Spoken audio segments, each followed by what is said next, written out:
I can't go anywhere.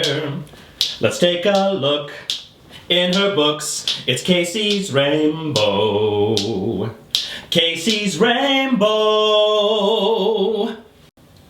Hi there! Welcome to another episode of Casey's Rainbow. I'm really excited to see you guys today, and welcome officially to summer! Ooh, so fancy. So now we've got lots of time to read. So today I have two stories for you. The first up is this one called Magic Windows. I have a reprint of the original one that was done in the 1800s. Woo! It's really fun and the pictures are really exciting. So let's get started. In Wonderland. What is the way to Wonderland? This is the way for you. Can we get there by candlelight? Yes, and by daylight too. What do you want in Wonderland? Everything fine and fair. Pictures to look at and rhymes to read. Children, you'll find them there. What is the fare to Wonderland? What shall we have to pay? Only a smile for the happy rhymes, a laugh for the pictures gay. In Wonderland, where tops grow on a tree, where picture books, when anyone looks, say, "Please to open me." Here are May and her pug in the snow together. And now you shall see her in sunshiny weather.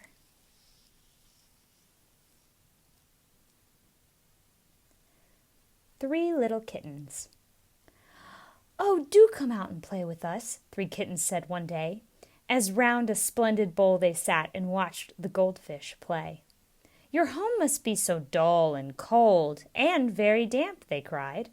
"No, thank you," said the goldfish. "We'd rather stay inside." "Oh, do come out," the kittens cried. "We'll give you all you wish. We will not eat you, though you'd make a very tempting dish. It makes us rather cross, you see, to have our wants refused." "We thank you," said the goldfish. "We'd rather be excused." The kittens asked, the kittens begged, they tried to get inside, but still they could not manage it, although the bowl was wide.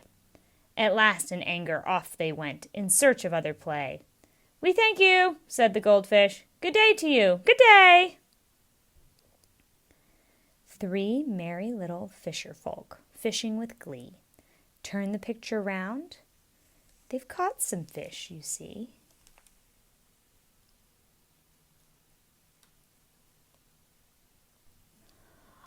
All aboard.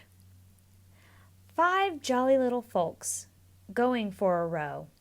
All aboard together, with a yee-o, heave-ho. All aboard together, beside the summer sea. Five jolly little folks, as happy as can be.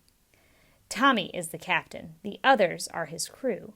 "Suppose we all were wrecked," said May. "Whatever should we do?" "We could not all be wrecked," said Tom, "because we're on the shore. But if we were, I'd save you all. And what could I do more?"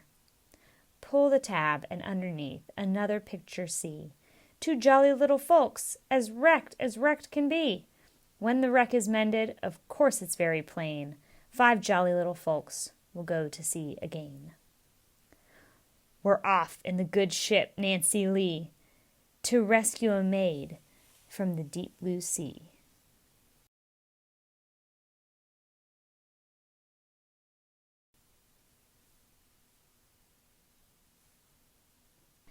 Spot. Spot's my dog, and Spot's a beauty. Loves his master, does his duty. When the hill is bleak and cold, Spot won't mind it. If a lamb has strayed from fold, Spot will find it. Spot's my dog, and Spot's my treasure. Thinks his sheep his only pleasure. Man, of course, they say, is higher than a dog with blind desire. But I fancy Spot can teach lesson good for man to reach, for Spot has more than wealth or beauty. He loves his master, does his duty. I'm Spot, the sheepdog brave and true. Of course, I will show my sheep to you.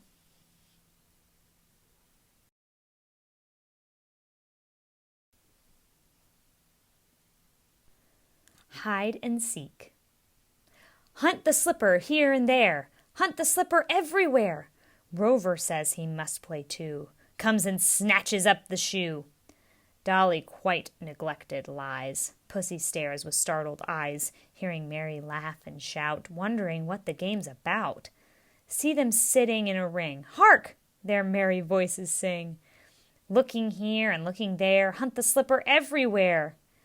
Turn the picture and you'll find hide and seek, the game behind. Laughing, darting, full of fun, round and round the tree they run. This is the game for a winter day. In summertime, hide and seek we play.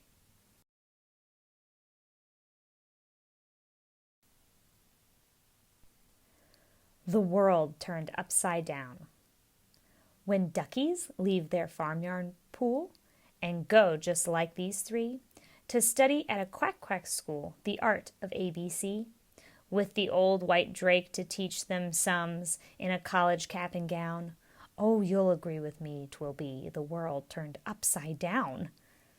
When bunnies leave their hutch of wood and up and down the street go selling green stuff, fresh and good for you and me to eat.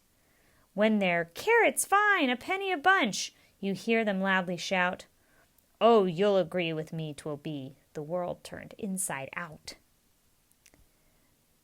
Ducks do sums, and bunnies keep shop. It makes one wonder where they'll stop. Wasn't that cool? Those rhymes are really, really old, but I still really, really love the round pictures.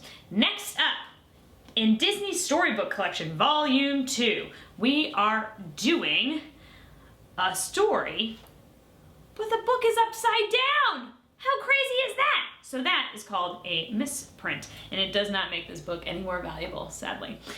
So the story we're going to read today is The Sorcerer's Apprentice, and for those of you that are a part of my generation, you might know that story as Fantasia. Here we go.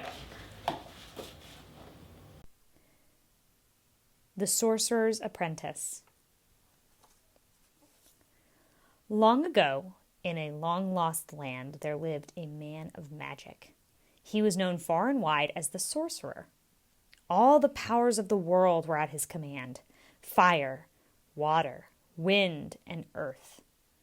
There was nothing he could not do. One day, a young lad named Mickey appeared at the door and begged to be taken on as the Sorcerer's apprentice.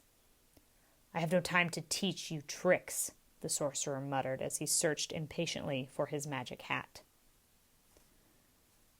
The Sorcerer was about to send him away when Mickey whisked a red silk scarf off a table. Beneath it was the Sorcerer's magic hat. Is this what you are looking for? Mickey asked.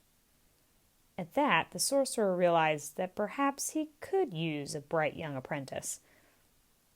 Mickey soon set to work sweeping and swabbing. Sometimes he would sneak away from his chores and secretly watch the Sorcerer at work. How he longed to be like the old man with his vast knowledge of spells. Late one night, the Sorcerer removed his magic hat and placed it on the table. Then, as he went upstairs, he asked Mickey to do one last chore and fill the vat with water before he went to bed. As soon as the Sorcerer was out of sight, Mickey picked up the magic hat and put it on just to see how it fit. Suddenly, Mickey felt a strange surge and knew that now he had magical powers too. Spotting his old broom, the Sorcerer's apprentice took a deep breath and began to chant, Dooma, dooma, brooma, brooma. Magically, the broom came to life, sprouting 2 arms of its own. Mickey motioned for the enchanted broom to pick up 2 buckets and follow him to the fountain in the courtyard. There, he directed the broom to fill the 2 buckets with water and carry them back to the vat.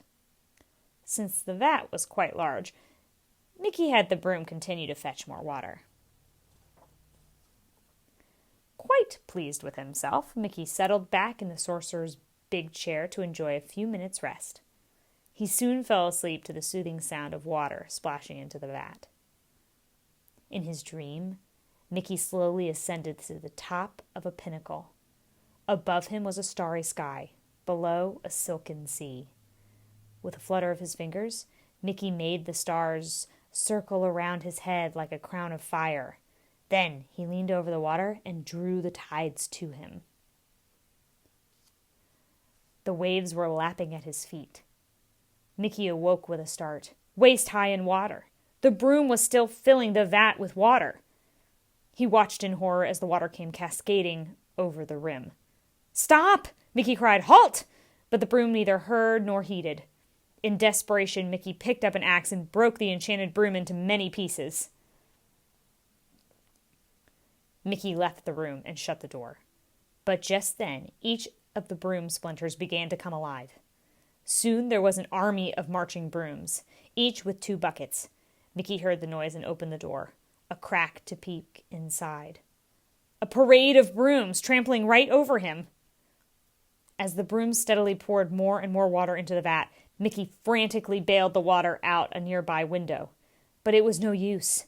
For every bucket he managed to bail out, each of the brooms poured in 2 more. Whirling and swirling, the water swept Mickey off his feet and carried him away. Then the sorcerer's book drifted by. Mickey scrambled aboard the big book as if it were a life raft and frantically started searching for a spell to undo the damage.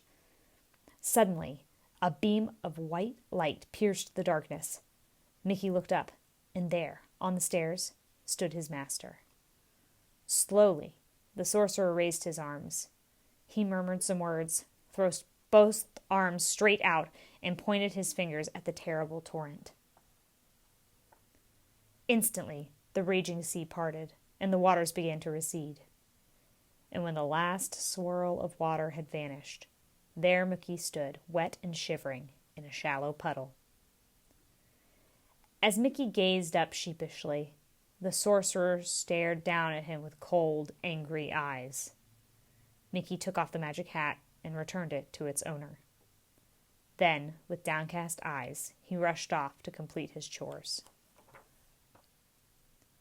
And so Mickey never saw the sly little smile the sorcerer flashed as he picked up the once enchanted broom.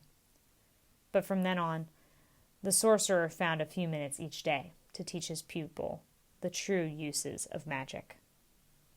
Thank you guys so much for coming to my rainbow today. I hope you had a really good time. I hope you liked those stories, and I'll be back next time. Until then, keep reading!